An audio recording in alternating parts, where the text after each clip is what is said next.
Hello friends, math series centre में आपका स्वागत है।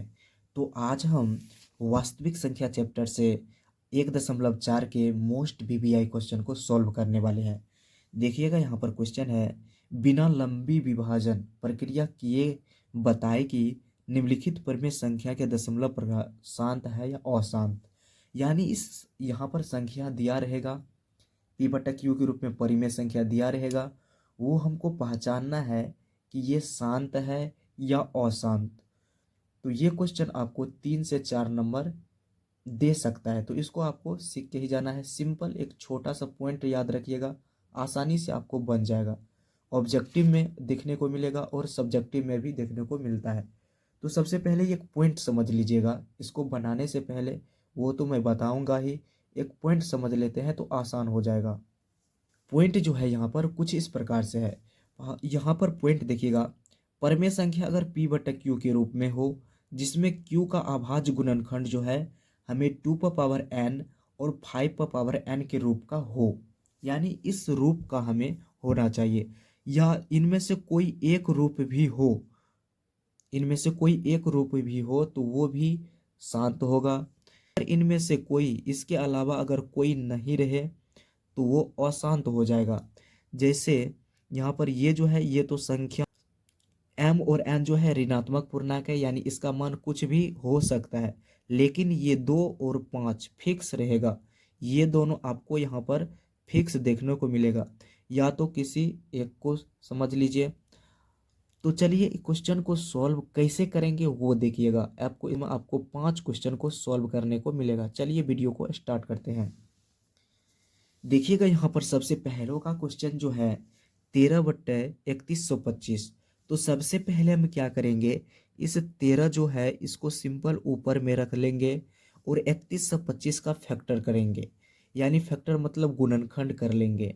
तो गुणनखंड कर लेते हैं। देखिएगा, यहाँ पर 3125 का हम फैक्टर कर लेंगे। यहाँ पर कट जाएगा, 3 से नहीं कटेगा, यहाँ पर 5 से कट जाएगा। 5 × 6 = 30, 5 × 2 = 10, 25 फिर 5 से कट जाएगा। 25 का हमने फैक्टर किया यहाँ पर, तो 1 2 3 4 5, यानी इसको लिख लेंगे 5 × 5 × 5 × 5। यहाँ पर क्या को 5 है, तो 5 × 5 है, तो यहाँ पर लिख लेंगे ×5 × 5। अब देखिएगा फैक्टर जो में कितना आया है, 1 2 3 4 5, 5 जो है 5 बार गुना करके आया है। तो सिंपल इसको क्या लिख सकते हैं, तो 13/5 के पावर यहाँ पर हम 5 लिख सकते हैं। 5 के पावर 5, 5 जो है 5 बार है, तो 5 के पावर 5 लिख सकते हैं। तो ये हो गया 13/5 के पावर 5। अभी तुरंत जस्ट बताए हम कि अगर p बटा क्यू, क्यू का अभाज्य गुणनखंड, क्यू का अभाज्य गुणनखंड 2 पावर n गुना 5 पावर m के रूप का हो, के रूप का हो, तब वो जो होता है शांत होता है, वो जो होता है शांत होता है। अगर इनमें से कोई नहीं अगर आता है तो वो अशांत हो जाएगा। यहाँ पर देखिएगा, हम ये भी बताए हैं कि इन दोनों में से अगर कोई हो, m और n का मान कुछ भी हो सकता है, लेकिन ये 2 और 5 हमेशा फिक्स रहेगा। अगर ये 5 भी यहाँ पर अकेला आया है तो क्या हो जाएगा ये सवाल, ये जो है इसका आंसर शांत हो जाएगा। तो इसको लिख देंगे यहाँ पर शांत, ये जो है शांत है, लिख देंगे। सब्जेक्टिव में कैसे बनाएंगे, तो यहाँ पर इतना करने के बाद उसके जस्ट नीचे में लिख देंगे, इसका गुणा पर क्या लिख देंगे, q का अभाज्य गुणनखंड 2 पावर n गुना 5 पावर n के रूप का है, इसीलिए ये जो है शांत है। सिर्फ इतना लिख देना है सब्जेक्टिव में, आपको आसानी से 2 नंबर मिल जाएगा। अब देखिएगा अगला क्वेश्चन जैसे ही सॉल्व करेंगे, आपको यहाँ पे 17/8, तो सिंपल यही काम इसमें भी करेंगे। यहाँ पर 17 डालेंगे, 8 का फैक्टर करेंगे तो कितना हो जाएगा, 2 दूना 4 दूना 8, इतना आ जाएगा। फिर 17, 2 यहाँ पर 3 बार है, तो 2 का यहाँ पर क्यूब लिख देंगे। फिर लिखेंगे क्यू का अभाज्य गुणनखंड, अभाज्य गुणनखंड यहाँ पर लिख देंगे क्यू का अभाज्य गुणनखंड 2 पावर n गुना 5 पावर m के रूप का है, इसीलिए यह शांत होगा। तो ये जो है शांत है। इसी प्रकार अगले को क्वेश्चन सॉल्व करते हैं। तो यहाँ पर है 64/455। इसको सॉल्व करेंगे तो यहाँ पर क्या लिखेंगे, 64 का 64, 455 का हम क्या कर लेंगे, यहाँ पर फैक्टर कर लेंगे। तो 455 का फैक्टर कर लेंगे तो यहाँ पर हो जाएगा 5 से 5 45, यहाँ पर 91 हो जाएगा। 7 से यहाँ पर कटेगा 13 बार में, यानी 5 गुना 7 गुना इसका 13 आ जाएगा।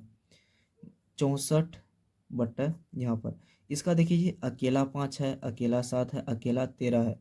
तो यहाँ पर 5 गुना 7 गुना 13 इतना करने के बाद ये देखिएगा गौर से, ये जो हम लिखे हैं 2 गुना 5 ये जो है एक यहाँ पर मिल रहा है 5, लेकिन 5 के अलावा भी इसमें आ गया है 7 आ गया है, 7 आ गया है, 13 आ गया है। तो क्या करेंगे, ये जो है यहाँ पर लिख देंगे क्यू का अभाज्य गुणनखंड 2 गुना 5 के रूप का नहीं है, इसलिए ये अशांत होगा।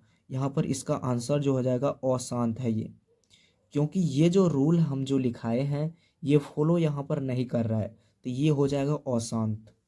इसी प्रकार अगला चौथा क्वेश्चन देखिएगा। 15 यहाँ पर 16 है, और उसके बाद है यहाँ पर 15/1600 है, 29/343 है। तो सिंपल आपको ये क्वेश्चन SW में दे रहे हैं, इसको फिलहाल हम सॉल्व करके आपको दिखा देते हैं। यहाँ पर है 29/343, तो 343 को जब हम फैक्टर करेंगे तो 7 गुना 7 गुना 7 आ जाएगा। इसको जब हम फैक्टर करेंगे तो 7 3 बार आ जाएगा। तो यहाँ पर इसको क्या लिख सकते हैं, 29/7 का क्यूब। अब देखिएगा यहाँ पर जो रूल है 2 गुना 5 ये रूल यहाँ पर फॉलो कर रहा है कि नहीं। तो जाहिर सी बात है यहाँ जो है 7 का क्यूब है, लेकिन यहाँ पर हमें 2 और 5 के रूप का होना चाहिए, पावर कुछ भी हो। तो यहाँ पर ये जो है रूल फॉलो नहीं कर रहा है, तो ये क्या हो जाएगा, अशांत आवृत्ति हो जाएगा। सिंपल आपको लिख देना है इतना, गुणनखंड 2 गुना 5 के रूप का नहीं है, इसलिए यह अशांत आवृत्ति होगी। तो इतना कर लेंगे। आई होप आपको ये सवाल समझ में आ गया होगा। तो ऐसे ही कंटेंट पाने के लिए इस चैनल से जुड़ जाइए। चलिए मिलते हैं अगले वीडियो में अगले क्वेश्चन के साथ। जय हिंद, जय भारत।